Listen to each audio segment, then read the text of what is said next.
সামবেদ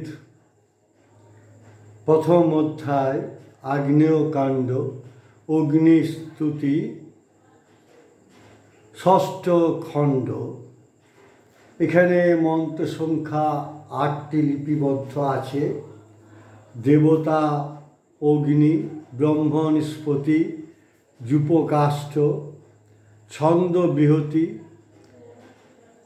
ঋষি বশিষ্ঠ মৈত্রাবরুণী, ঘোরকর্ণ, সৌভরিকান্ন, উৎকিল বা আৎকিল কাতা, গাথি বিশ্বামিত্র। পড়ছি আগ্নেয়কাণ্ড অগ্নিস্তুতি ষষ্ঠ খণ্ডের বাংলা অনুবাদ।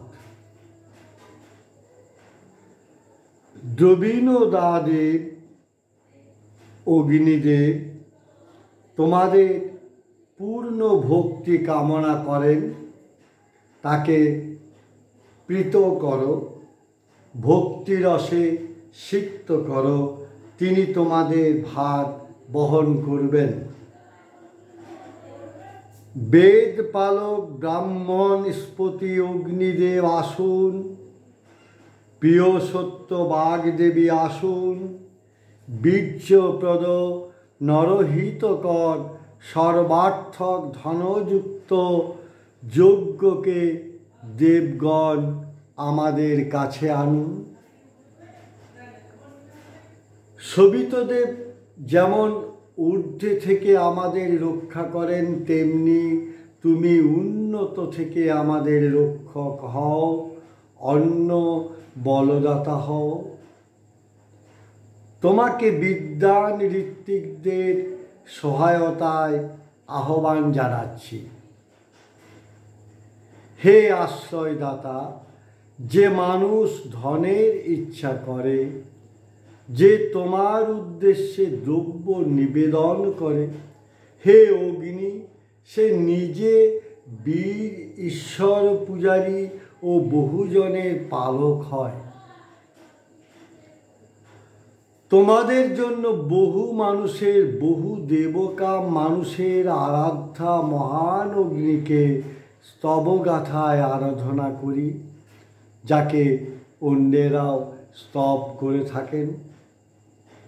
60 এই অগ্নিদেব সুবীর্যের ঈশ্বর, ইনি সৌভাগ্যের ঈশ্বর, ইনি ঈশ্বর ধনের, সুসম্মানের, গোধনের, ইনি ঈশ্বর পাপ নাশকারীদের।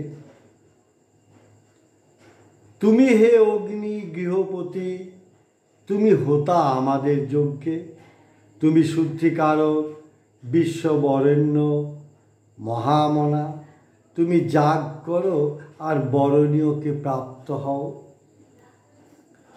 তুমি আমাদের পালন করবে বলে মর্তবাসী তোমার সখা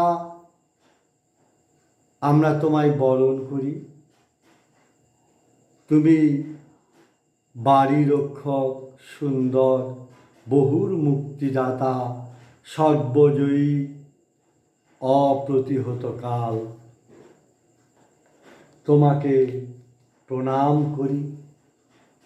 মন্ত্রদ্রষ্টা ঋষি কবিদের আমার প্রণাম এবং কবি ও কবিতার জয় প্রার্থনা করি। জয় হোক।